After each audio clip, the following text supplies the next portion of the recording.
내 이름은 강명숙, 올해 65이다. 남편이 세상을 떠난 후 하나뿐인 딸 강은희마저 부산으로 멀리 시집을 가버려 서울의 이 낡은 집에는 나 자신과 점점 희미해지는 기억만이 남게 되었다. 은퇴한 지 얼마 지나지 않아 의사는 내 건강검진 결과지에 동그라미를 쳤다. 초기 인지장애라고 했다. 낯선 병명이었지만 그 영향은 아침 안개처럼 소리소문 없이 내 삶에 스며들었다.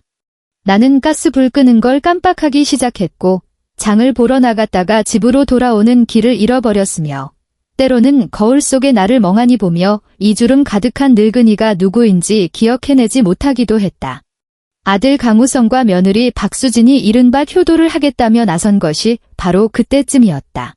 그들은 시골에 있던 내 옛집을 팔아버리고는 반박할 여지조차 주지 않는 말투로 나를 서울 도심에 있는 자신들의 아파트로 데려왔다. 모시기 편하다는 그럴싸한 명분이었다. 내 아들 우성이는 어릴 때부터 속을 알 수 없는 아이였다. 성격은 두부처럼 물러터져서 줏대라고는 없었다.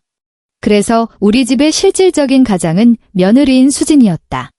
수진이는 대기업에서 중간 관리자까지 오른 야무지고 똑 부러지는 여자였다. 말과 행동에는 항상 의심의 여지를 주지 않는 단호함이 배어 있었다. 그녀는 내가 매일 먹어야 할 약부터 주간 식단표까지 모든 것을 프린터로 출력해 냉장고에 붙여놓으며 내 일과를 완벽하게 관리했다. 그녀는 내게 웃으며 말했다. 어머님, 이제 아무 걱정 마시고 편히 지내세요. 하지만 그 미소에는 늘 사무적인 거리감이 느껴져 내가 그녀의 시어머니가 아니라 그녀가 맡게 된 귀찮은 프로젝트가 된 것 같았다. 모델하우스처럼 차가운 이 집에서 나에게 한 줄기 온기를 느끼게 해주는 유일한 사람은 내 사위, 최진우였다. 진우는 정말 흠잡을 데 없는 좋은 남자, 모든 장모들이 꿈꾸는 완벽한 사위였다. 그는 부산의 유명한 건설회사 디자이너였고 용모도 훤칠한 데다 말투는 늘 온화하고 품위가 있었다.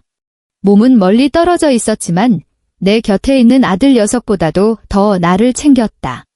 그는 일주일에 2번씩은 꼭 전화를 걸어 내 안부를 물었고 그 목소리에는 항상 진심 어린 걱정이 가득했다. 계절이 바뀔 때면 값비싼 보약과 새 옷을 보내주었는데 사이즈는 언제나 딱 맞았고 디자인도 내 마음에 쏙 들었다. 전화기 너머로 그는 항상 이렇게 말했다. 어머님, 은희가 어머님 보고 싶다고 노래를 불러요? 저희는 어머님이 건강하시기만 바랄 뿐이에요. 시간 나면 부산으로 모시러 갈게요. 전화를 끊고 나면 나는 을의 우성이와 수진이에게 자랑을 늘어놓곤 했다. 우리 진우 서방 좀 봐. 얼마나 싹싹하니. 우리 은희 정말 시집 잘 갔어. 우성이는 보통 저하고 대답하며 휴대폰에 고개를 묻었다. 수진이는 판에 박힌 미소를 지으며 말했다. 네, 진우 씨 정말 훌륭하죠. 어머님은 복 받으셨어요. 하지만 나는 그 말 속에 뭐라 표현할 수 없는 부러움 같기도 하고 다른 무언가 같기도 한 묘한 느낌이 숨어 있다고 생각했다. 딸 은희는 가끔 부산에서 나를 보러 왔다. 올 때마다 그녀는 패션 잡지에서 막 튀어나온 모델 같았다. 화장은 정교했고 옷차림은 화려했으며 몸에서는 이름 모를 비싼 향수 냄새가 났다. 그녀는 내 팔짱을 끼고 부산에서의 생활을 제잘제잘 늘어놓았다. 진우가 또 승진을 했고 바다가 보이는 더 큰 집으로 이사했으며 지난 주말에는 제주도로 휴가를 다녀왔다고 했다. 그녀가 하는 모든 말은 행복한 삶을 그려놓은 완벽한 그림 같았다. 엄마, 진우 씨가 나한테 얼마나 잘해주는지 몰라. 그녀는 어린애처럼 내 어깨에 머리를 기대며 애교를 부렸다. 집안일은 절대 못하게 해. 여자는 손에 반지나 끼는 거지. 설거지하는 손이 아니래? 집안일은 가사도우미 아주머니가 다 해주셔. 그 말을 듣는 내 마음은 꿀이라도 먹은 듯 달콤했다.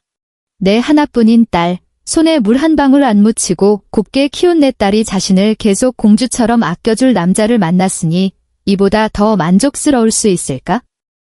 하지만 그 빈틈없어 보이던 행복은 나의 우연한 행동 하나로 아주 작은 균열을 보이기 시작했다. 그날 은희가 부산으로 돌아가려 할 때 나는 평소처럼 딸의 짐 싸는 것을 도왔다. 딸의 여행 가방은 보기에도 비싸 보이는 명품이었다. 내가 딸이 사준 실크 스카프와 영양제를 조심스럽게 넣을 때 내 손가락이 우연히 가방 안쪽에 숨겨진 지퍼 칸에 닿았다. 아주 은밀하게 숨겨져 있던 지퍼였지만 나는 무심코 그 지퍼를 열었다. 그 안에는 내가 상상했던 값비싼 물건 대신 반듯하게 개어진 낡은 옷 몇 벌이 들어 있었다. 나는 그것들을 꺼내 보았다. 면 티셔츠와 몸빼 바지였다. 티셔츠 목 부분은 이미 해져서 하얗게 바랬고 바지 무릎에는 작은 구멍까지 나 있었다.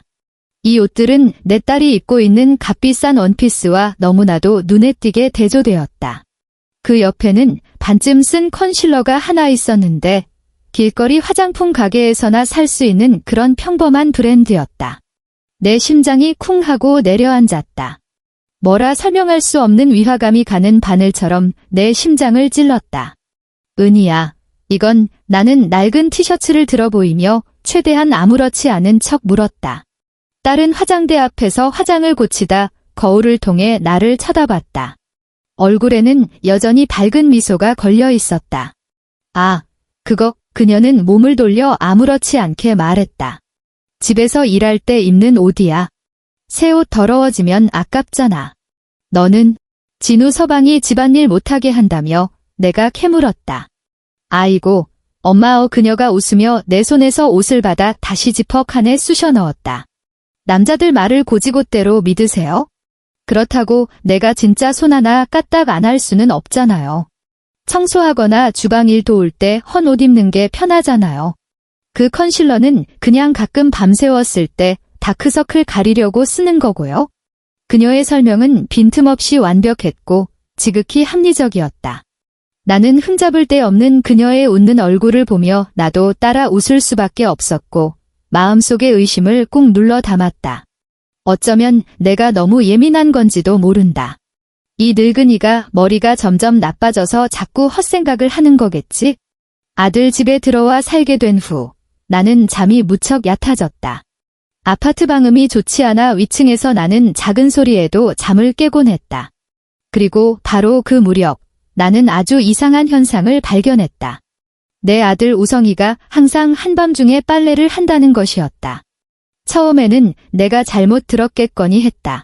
하지만 며칠 밤 연속으로 새벽 2, 3시만 되면 세탁실에서 세탁기 돌아가는 소리가 선명하게 들려왔다. 그 소리는 고요한 밤중에 유난히 귀에 거슬리고 기이하게 들렸다. 그러던 어느 날 나는 또 그 소리에 잠이 깼다. 목이 너무 말라 부엌에 물을 마시러 가려고 살금살금 일어났다. 세탁실을 지나가는데 문이 살짝 열려 있고 그 틈으로 희미한 불빛이 새어나왔다.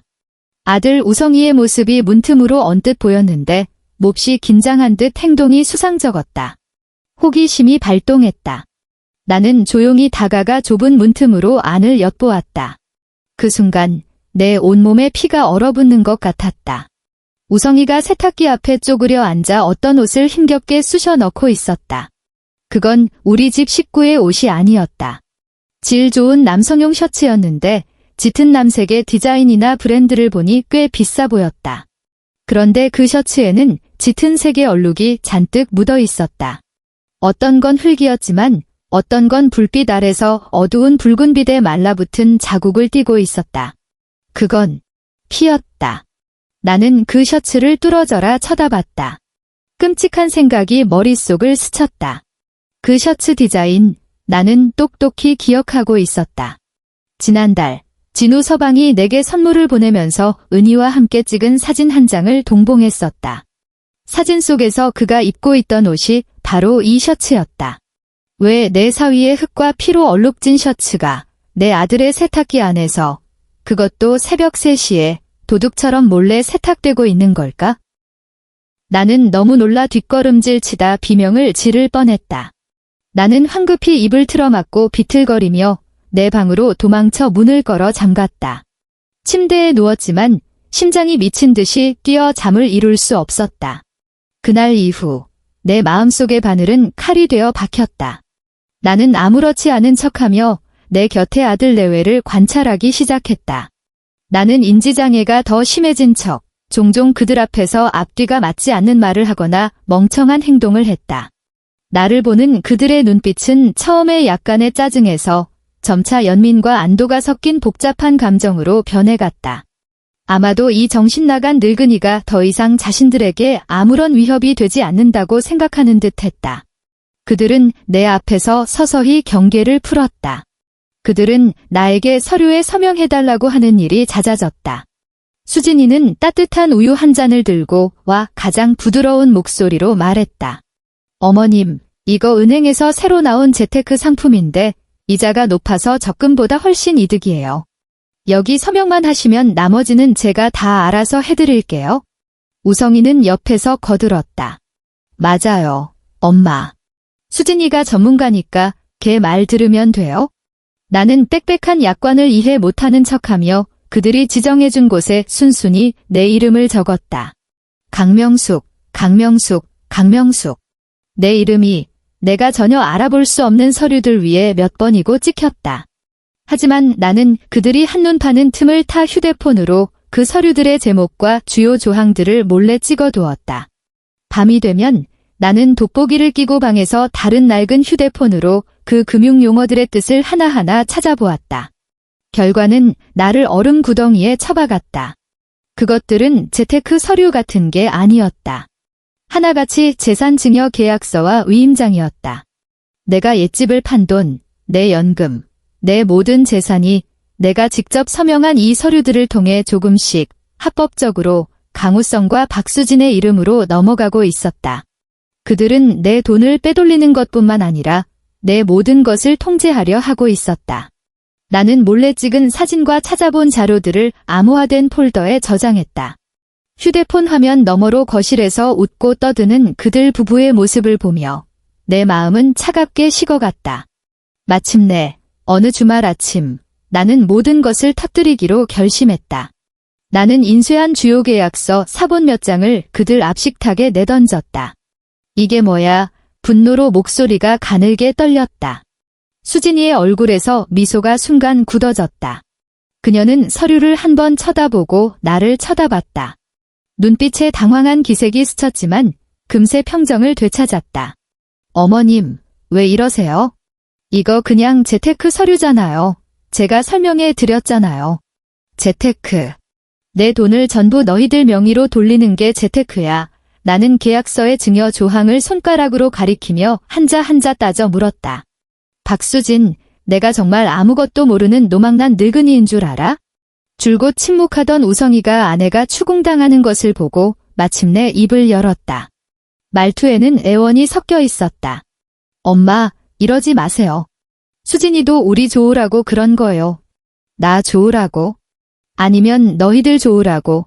나는 그에게로 몸을 돌렸다. 가슴이 격하게 오르내렸다. 우성아, 나한테 말해봐. 내 매형의 피 묻은 셔츠, 도대체 어떻게 된 일이니? 그 마른 거실에 터진 벼락과도 같았다. 우성의 얼굴빛이 살짝 하얗게 질렸다.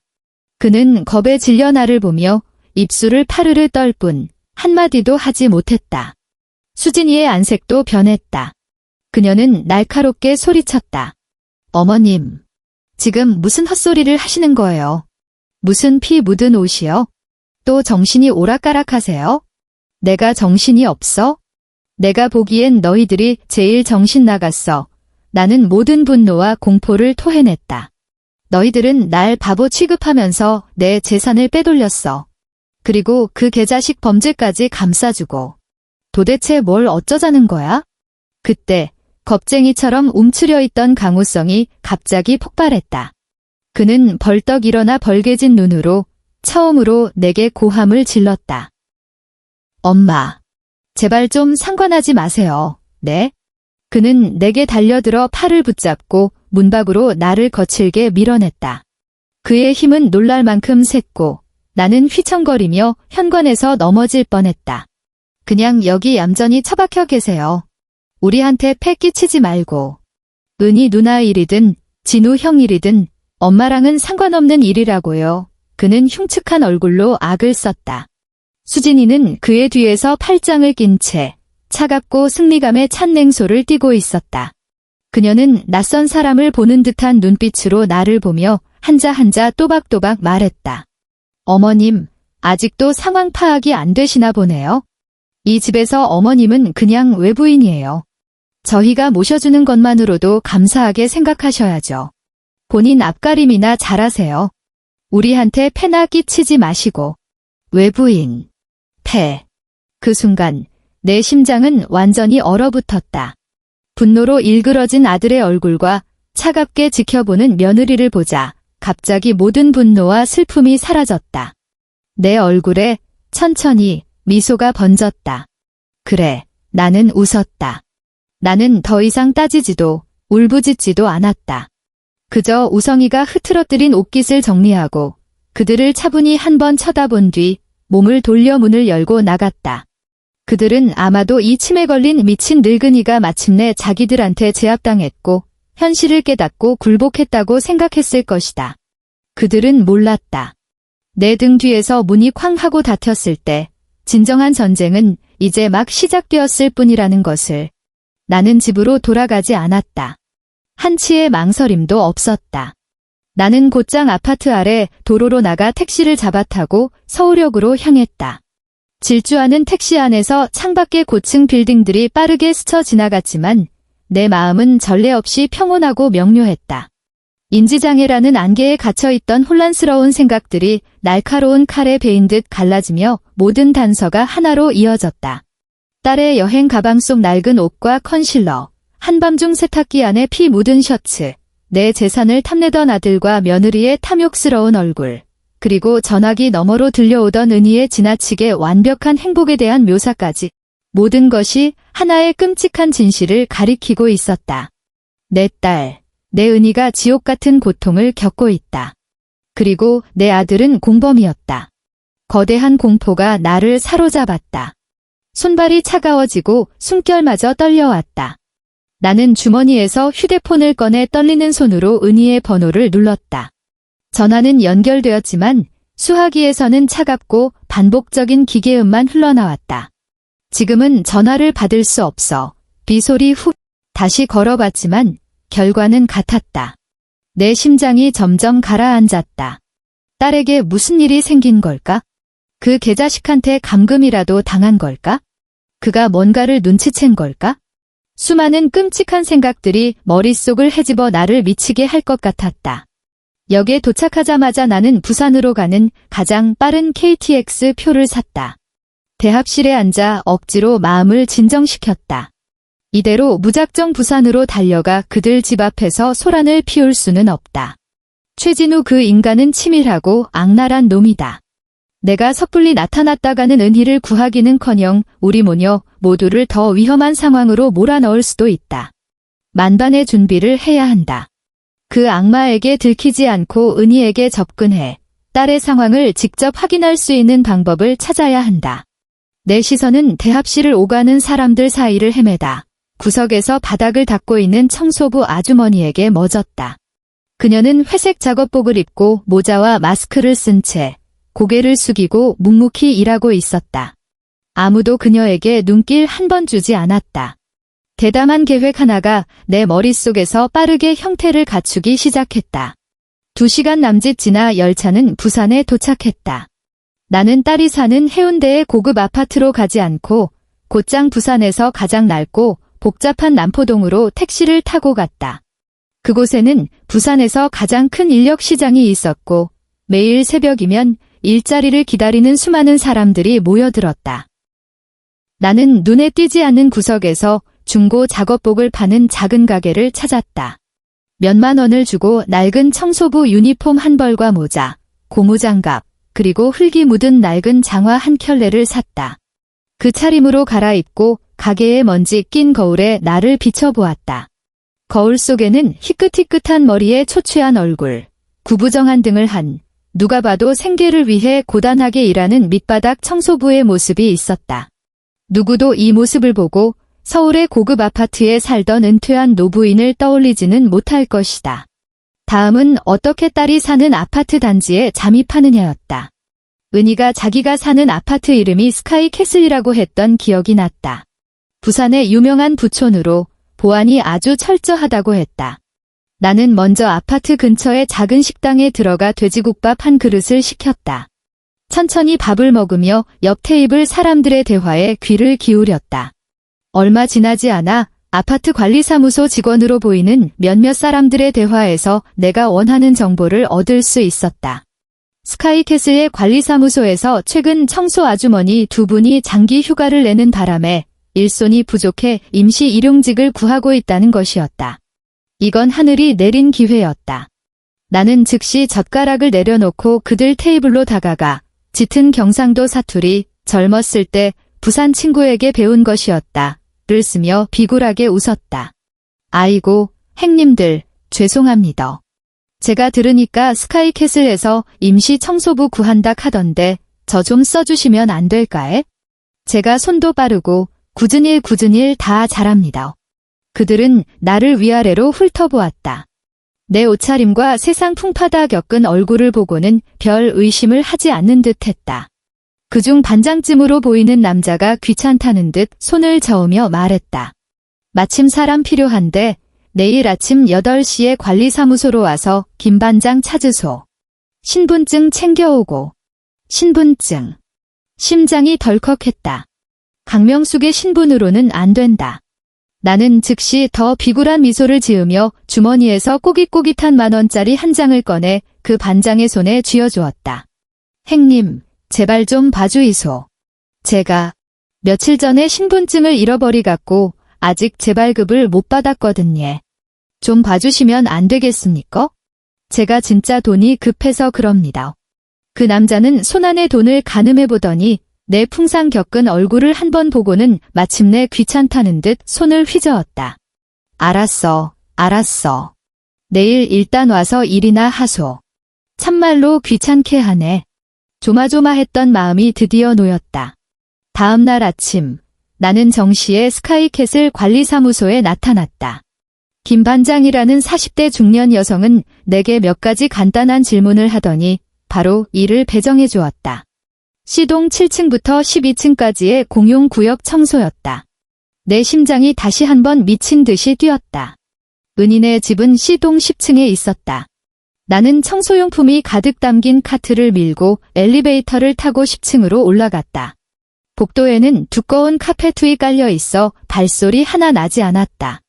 공기 중에는 고급스러운 방향제 냄새가 감돌았다. 나는 열심히 복도 난간을 닦는 척하며 견눈질로 천사호에 굳게 닫힌 짙은 갈색 대문을 뚫어져라 쳐다봤다. 내 딸이 저 문 뒤에 있다.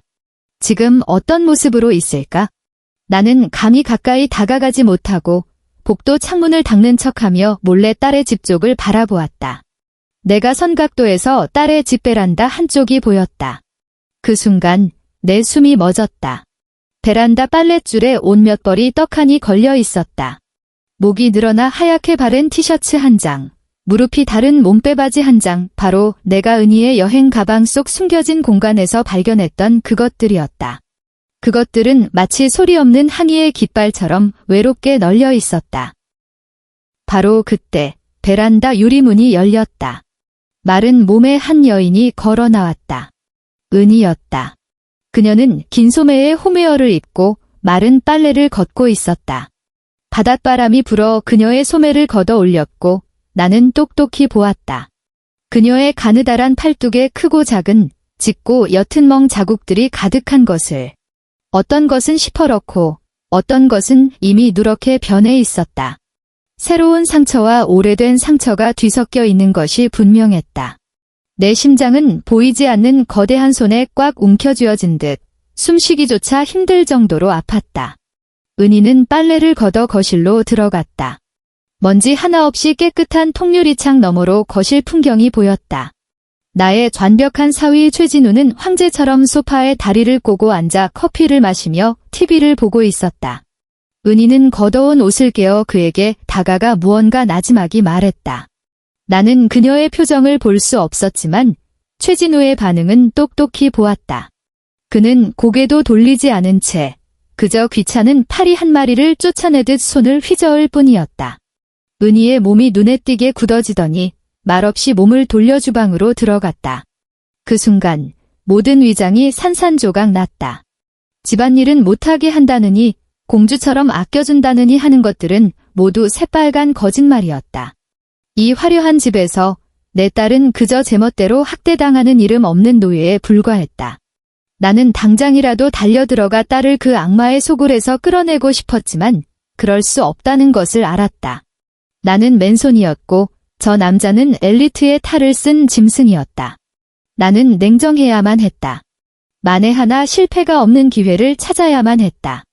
마음이 어지러울 때 파란색 작업복을 입은 아저씨 한 분이 공구함을 들고 엘리베이터에서 내렸다. 그는 나를 한번 쳐다보더니 곧장 1004호로 걸어가 초인종을 눌렀다. 도시가스 배관을 점검하러 온 수리 기사였다. 문이 열리고 최진우가 나타났다. 그의 얼굴에는 언제나처럼 온화하고 예의 바른 미소가 걸려 있었다. 방금 거실에서 거들먹거리던 모습과는 딴판이었다. 그는 수리 기사 아저씨와 몇 마디 인사를 나누고는 안으로 들여보냈다.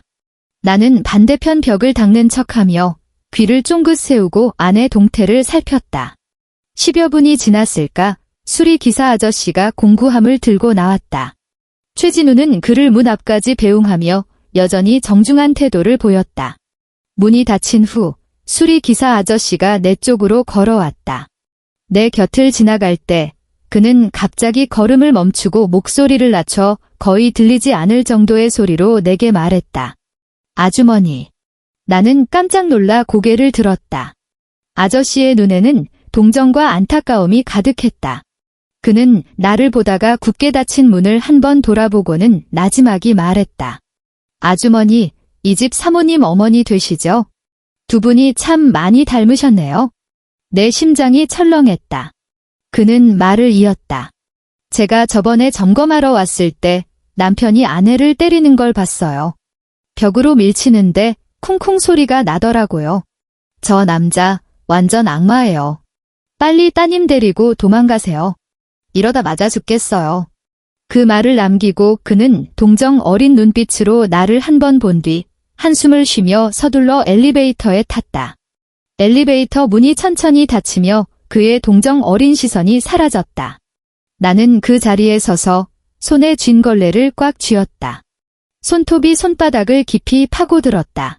수리 기사 아저씨의 입을 통해 확인한 사실은 내가 직접 본 것보다 더 내 가슴을 후벼 파는 고통과 하늘을 찌를 듯한 분노를 안겨주었다. 악마. 그래, 그는 악마였다. 그리고 내가 지금 해야 할 일은 그 악마의 소나귀에서 내 딸을 구해내는 것이었다. 무작정 쳐들어갈 수는 없었다. 그건 긁어부스럼을 만드는 짓이고 최진우를 자극해 은희에게 더 끔찍한 짓을 하게 만들 수도 있었다. 방법을 찾아야 했다. 은희와 연락을 취해 내 의도를 알리고 안전하게 탈출할 수 있는 방법을.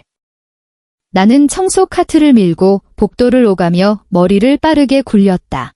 기회는 곧 찾아왔다. 관리사무소에서 오후에 각 층의 재활용 쓰레기를 일괄 수거한다는 공지가 떴다. 내가 합법적으로 그 문을 두드릴 수 있는 유일한 기회였다. 오후 3시, 나는 거대한 쓰레기 수거 카트를 밀고 1004호 문 앞에 섰다. 나는 심호흡으로 미친 듯이 뛰는 심장을 진정시킨 뒤 초인종을 눌렀다. 한참 후에야 문이 안에서 열렸다. 문을 연 사람은 최진우였다. 그는 몸에 잘 맞는 홈웨어를 입고 머리는 한 올에 흐트러짐 없이 빗어넘긴 채 방해받았다는 불쾌함과 경계심이 섞인 표정을 짓고 있었다. 그는 이 낯선 청소부를 위아래로 훑어보며 신문하는 듯한 눈빛을 보냈다. 나는 고개를 숙여 그의 시선을 피하며 잠긴 목소리로 말했다. 선생님, 안녕하세요. 관리사무소에서 나왔습니다. 재활용 쓰레기 수거하러 왔습니다. 그는 몸을 비키며 집 안을 향해 소리쳤다. 은희야, 문 앞에 박스 좀 내놔. 곧 은희가 종이박스를 들고 나왔다. 그녀는 고개를 숙이고 있었고 얼굴은 창백했으며 긴 머리가 얼굴의 반 이상을 가리고 있었다. 나는 그녀의 드러난 발목에도 시퍼런 멍이 들어있는 것을 볼 수 있었다. 그녀가 내게 박스를 건네주며 우리의 시선이 마주친 그 순간 나는 천금 같은 기회를 잡았다. 나는 재빨리 눈을 깜빡인 뒤 우리 고향 사투리로 우리 모녀만이 알아들을 수 있는 속도와 암호로 목소리를 낮춰 빠르게 말했다. 뒷산에 진달래꽃 피었다. 이것은 우리 사이의 비밀이었다. 어릴 적 집에 내가 싫어하는 손님이 오거나 내가 사고를 쳐서 아버지에게 혼날까 봐 두려울 때 나는 은희에게 이 말을 하곤 했다. 그 뜻은 빨리 도망쳐서 안전한 곳에 숨어라는 것이었다. 은희의 몸이 그 순간 확 굳어졌다. 빛을 잃었던 그녀의 눈동자에 믿을 수 없다는 빛이 터져나왔다. 그녀는 나를 뚫어져라 쳐다보며 입술을 파르르 떨었다. 무언가 말하고 싶어 했지만 감히 입을 떼지 못했다. 최진우가 이상한 낌새를 채고 눈살을 찌푸리며 물었다. 둘이서 뭐라고 하는 겁니까? 나는 즉시 고개를 숙이고 겁먹은 목소리로 말했다. 아, 아닙니다. 사모님께서 쓰레기장이 어디냐고 물으셔서 알려드렸습니다. 나는 더 이상 머뭇거릴 수 없었다. 박스를 받아들고 눈짓으로 그녀에게 아래층의 녹색 재활용 쓰레기장을 보라고 신호를 보낸 뒤 카트를 밀고 서둘러 몸을 돌렸다. 나는 복도 모퉁이를 돌 때까지 딸의 시선이 모처럼 내 등에 박혀 있는 것을 느낄 수 있었다. 계획의 첫 단계는 성공했다. 은희는 내 뜻을 알아차렸다. 다음으로 나에게는 강력한 조력자가 필요했다. 나는 계단에 숨어 휴대폰을 꺼내 다시는 연락하지 않을 거라 생각했던 번호를 눌렀다. 전화는 한참 후에야 연결되었다. 수화기 너머로 강우성에 지치고 잠긴 목소리가 들려왔다. 여보세요? 이번에는 지난번처럼 히스테릭하게 그를 비난하지 않았다. 나는 거의 무너질 듯한 떨리는 목소리로 부산에서 본 모든 것을 그에게 털어놓았다. 우성, 나 은희 봤어. 부산에서. 걔, 그 자식한테 맞아서. 온몸이 상처투성이야의 내 목소리는 메었고 눈물이 걷잡을 수 없이 흘러내렸다. 팔이랑 다리에 시퍼런 멍이 가득해. 수리기사 아저씨가 최서방이 걔 때리는 걸 직접 봤대. 우성아, 내 누나가 맞고 있어? 내 매형은 짐승이야. 너 지금 내가 아직도 남자라고 생각해? 전화기 저편에서는 죽음과도 같은 침묵이 흘렀다. 한 세기처럼 길게 느껴졌다. 그가 평소처럼 비겁하게 전화를 끊을 것이라고 생각했을 때 수화기에서 갑자기 억눌린 남자의 울음소리가 터져나왔다. 엄마, 나 알고 있었어. 우성이의 목소리는 후회와 고통으로 가득 차 산산이 부서졌다. 나 다 알고 있었어. 그 셔츠. 형이 다른 사람이랑 싸우다 그런 거야? 술 취해서 길에서 웬 운전자랑 시비가 붙어서 그 사람을 병원에 입원시켰어. 나보고 처리하라고, 가서 돈으로 합해보라고. 형이 나한테 협박했어? 만약 내가 이 일을 발설하면 사람 시켜서 내 직장, 내 모든 걸 망가뜨려 버리겠다고. 그렇게 널 조종한 거야? 내 앞길, 내 가정을 가지고 내 마음은 칼로 베이는 듯 아팠다. 내 딸 때문에, 그리고 이 못난 아들 때문에. 엄마, 미안해. 누나한테도 미안해. 그는 흐느꼈다. 지금 미안하다고 하는 건 너무 늦었어. 나는 눈물을 닦고 단호한 목소리로 말했다. 강우성, 잘 들어. 지금이 내 누나를 위해, 그리고 너 자신을 위해 속죄할 수 있는 유일한 기회야. 너 지금 당장 차 몰고 부산으로 와. 스카이캐슬 아파트 밖에서 나 기다려. 내 누나, 그 지옥에서 구해내야겠어? 전화기 저편에서 다시 잠시 침묵이 흘렀다. 그리고 나는 그의 단호한 대답을 들었다. 알았어. 엄마, 바로 갈게. 전화를 끊고 나는 즉시 은희에게 문자 메시지를 보냈다. 주소와 시간만 적혀 있었다. 새벽 2시. 아래층 재활용 쓰레기장. 그리고 바로 삭제했다. 최진우가 분명히 그녀의 휴대폰을 검사할 것이라는 걸 알았다. 그 후로는 길고 고통스러운 기다림이었다. 나는 아파트를 떠나지 못하고 1층 경비원 휴게실에 웅크리고 있었다. 매 순간이 기름 가마솥에서 튀겨지는 것 같았다. 계획에 차질이 생길까봐, 최진우가 내 존재를 알아챌까봐, 은희에게 무슨 일이 생길까봐 두려웠다. 시간은 1시간 흘러 밤은 깊어졌다. 서울에서 부산까지는 차로 최소 4시간이 걸린다. 나는 휴대폰을 쥔 채 손바닥은 온통 땀으로 젖어 있었다. 자정이 거의 다 되었을 때 우성이에게서 전화가 왔다. 엄마, 나 아파트 입구에 도착했어. 차는 길 건너 골목에 숨겨놨어. 아주 은밀해. 그의 목소리에는 전례 없는 결의가 서려 있었다. 좋아. 거기서 시동 끄지 말고 기다려. 내 신호를 기다려. 나는 전화를 끊고 조용히 휴게실을 빠져나와 시동 아래 화단 뒤에 숨었다. 여기서 나는 동 현관 입구와 멀지 않은 곳에 있는 녹색 재활용 쓰레기장을 선명하게 볼 수 있었다. 새벽 1시 50분, 2시 10분. 시간은 흘러가는데 동 현관문은 잠잠했다. 내 마음이 점점 가라앉았다. 무슨 일이 생긴 걸까? 은희가 들킨 걸까? 거의 절망에 빠졌을 때 시동 현관문이 갑자기 삐걱 소리를 내며 안에서 틈이 벌어졌다. 작은 몸집의 한 여인이 쓰레기 봉투를 들고 유령처럼 문틈으로 빠져나왔다. 은희였다. 그녀는 짙은 색 옷을 입고 머리는 헝클어져 있었으며 얼굴에는 공포와 불안이 가득했다. 그녀는 도둑처럼 좌우를 살피더니 재활용 쓰레기장 쪽으로 빠르게 달려갔다. 발걸음은 거의 소리가 나지 않을 정도로 가벼웠다. 내 심장이 목구멍까지 차올랐다. 그녀가 쓰레기를 쓰레기통에 버리고 내 쪽으로 달려오려고 몸을 돌리는 순간 이변이 일어났다. 강은희, 너 어디가? 벼락 같은 고함이 동 현관문 앞에서 터져나왔다. 최진우. 그가 깨어 있었다. 그는 잠옷 차림의 맨발로 격분한 야수처럼 건물에서 뛰쳐나왔다. 은희는 비명을 지르며 아파트 정문 쪽으로 미친 듯이 달렸다. 최진우는 뒤에서 맹렬히 쫓아오며 입에 담지 못할 욕설을 퍼부었다. 내 머릿속이 하얘지면서 모든 계획이 엉망이 되었다. 나는 무의식적으로 하단 뒤에서 뛰쳐나가며 우성을 향해 목이 터져라 외쳤다. 우성아, 차, 빨리. 우성도 이쪽 상황을 본 모양이었다.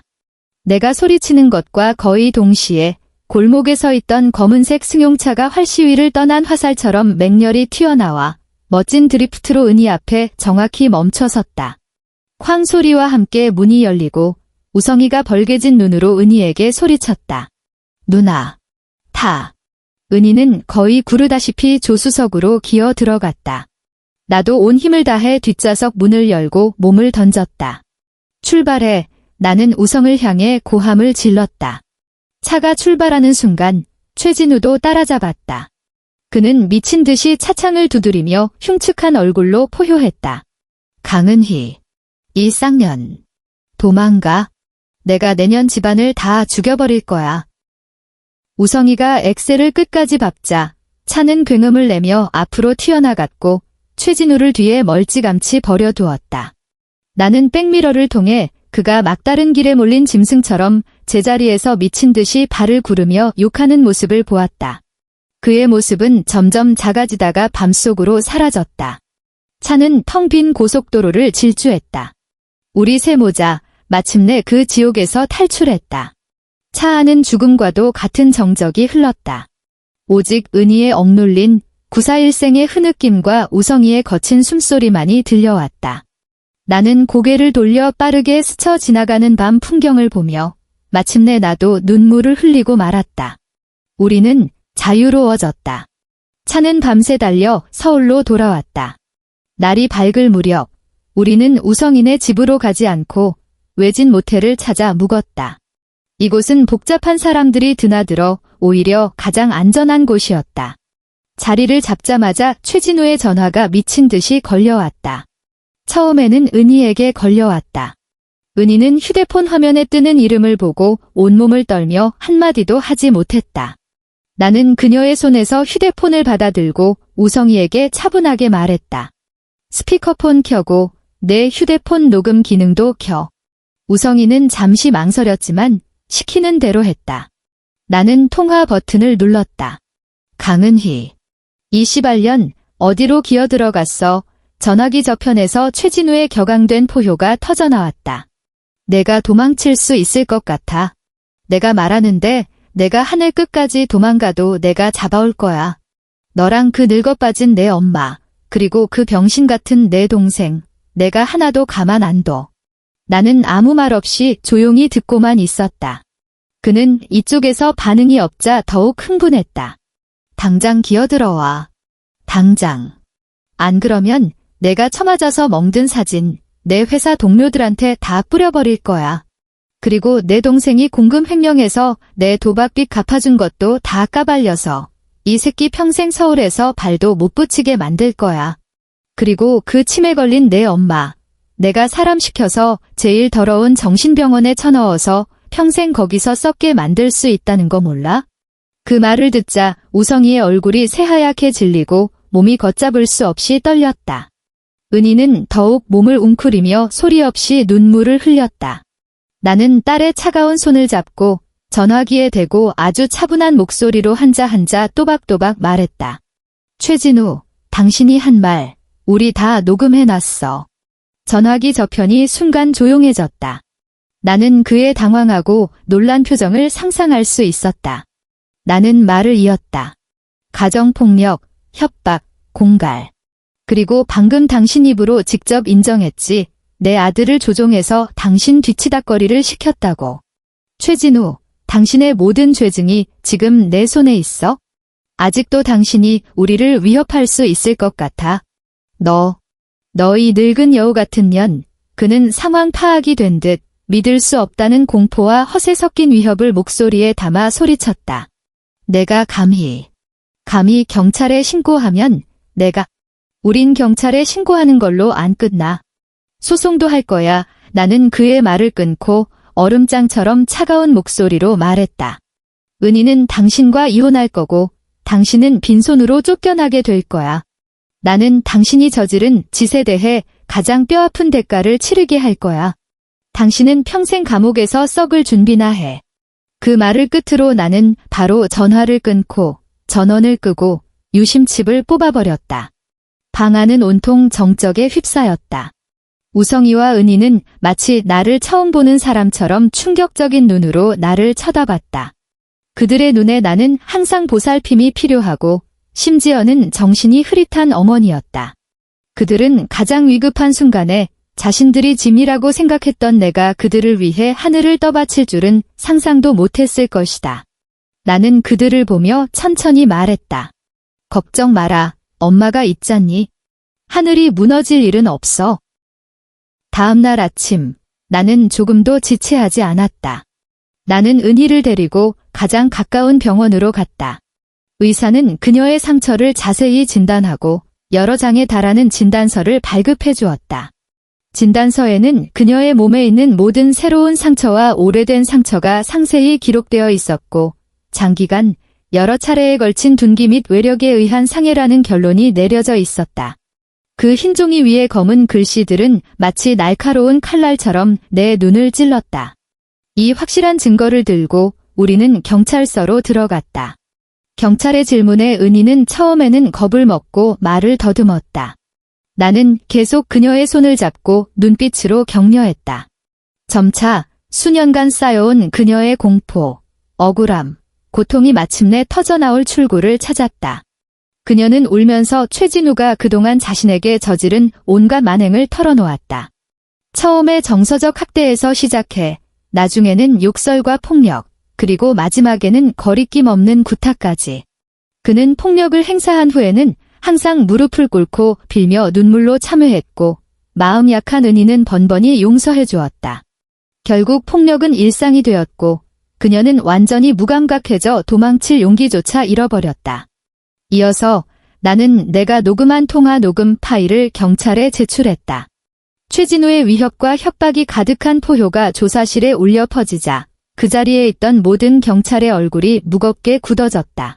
경찰은 즉시 사건을 접수하고 최진우에 대한 수사에 착수했다.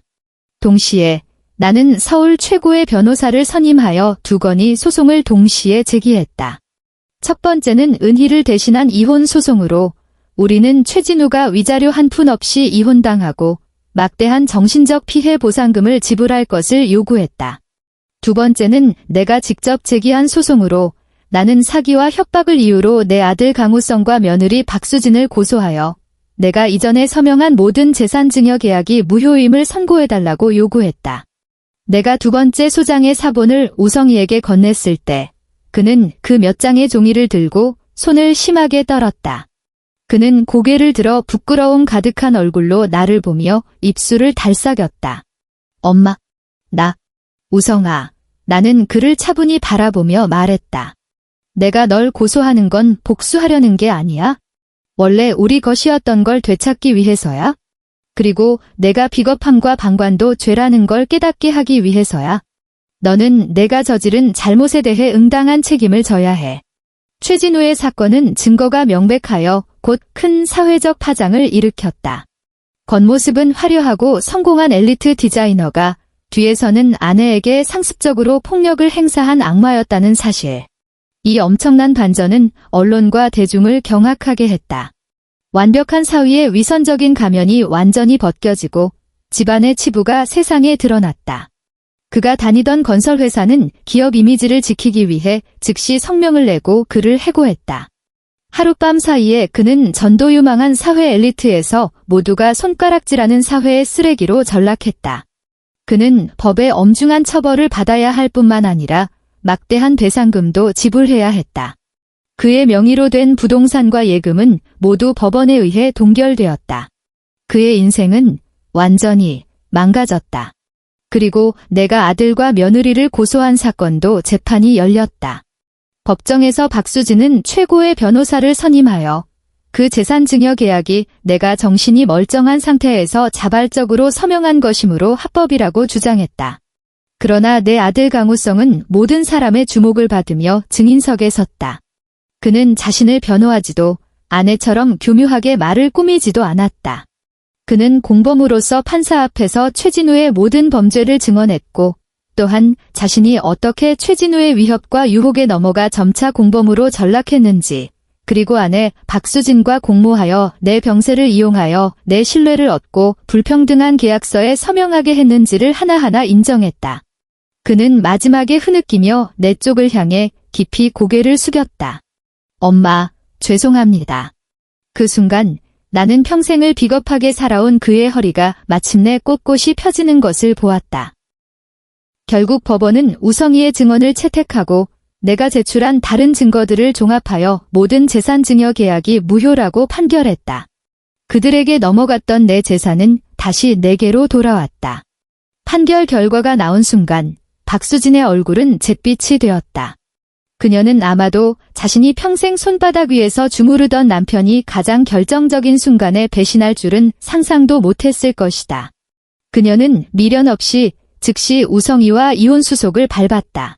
그녀는 그들의 작은 집에 남은 얼마 안 되는 부부 공동 재산을 챙겨 마치 처음부터 없었던 사람처럼 깨끗하게 떠났다. 우성이는 결국 빈손으로 쫓겨나 모든 것을 잃었다. 그는 직장도, 가정도, 모든 재산도 잃었다. 하지만 내 앞에 섰을 때 그의 눈빛은 내가 본 적 없는 맑고 단단한 빛을 띠고 있었다. 그는 조종당하던 겁쟁이에서 책임을 질 줄 아는 남자로 다시 태어났다. 모든 풍파가 마침내 잦아들었다. 나는 되찾은 재산으로 서울교회에 마당이 있는 작은 집을 샀다. 집은 크지 않았지만 햇살이 잘 들었다. 나와 딸 은희, 그리고 잘못을 뉘우친 아들 우성은 함께 이사했다. 우리 세 사람, 한때 산산조각 났던 이 가족은 새로운 방식으로 다시 하나가 되었다. 우성이는 평범한 막노동 일을 구했다. 매일 일찍 나가고 늦게 돌아왔지만 힘들어도 그의 얼굴에는 예전보다 웃음이 많아졌다. 그는 더 이상 주눅든 답답한 사람이 아니었고 나와 누나를 챙기는 법을 배우며 한 남자가 져야 할 책임을 배우기 시작했다. 그리고 은희는 내 격려에 힘입어 어릴 적 꿈을 다시 펼쳤다. 그녀는 플라워 클래스에 등록하여 매일 꽃과 식물을 만졌다. 그녀의 손은 더 이상 상처를 가리는 데 쓰이지 않고 꽃가지를 다듬고 아름다움을 만드는 데 쓰였다. 식물의 생명력이 그녀에게도 전염된 듯 그녀의 시들었던 삶에 다시 생기가 돌았다. 햇살 좋은 어느 오후, 우리 세 사람은 마당의 등나무 아래에서 차를 마셨다. 우성이는 서툰 솜씨로 우리에게 고구마를 구워주었고 은희는 방금 정원에서 꺾어온 장미를 다듬고 있었다. 그녀가 고개를 들어 나를 보며 오랜만에 진심에서 우러나오는 미소를 지었다. 그 미소에는 한 점의 그늘이나 위장도 없이 마당의 햇살처럼 따뜻하고 밝았다. 나는 그녀를 보며 현관에서 아들에게 밀쳐졌던 그날 밤을 떠올렸다. 몸을 돌려 떠날 때 내 얼굴에 번졌던 그 결연한 미소를 생각했다. 그 순간 내가 내린 결정은 내 평생 가장 잘한 일이었다. 나는 내 딸을 구했을 뿐만 아니라 내 아들도 구했고 나 자신도 구원했다. 나는 찻잔을 들고 바람에 흔들리는 마당의 꽃들을 보았다. 인생은 사실 이제 막 시작된 것 같았다.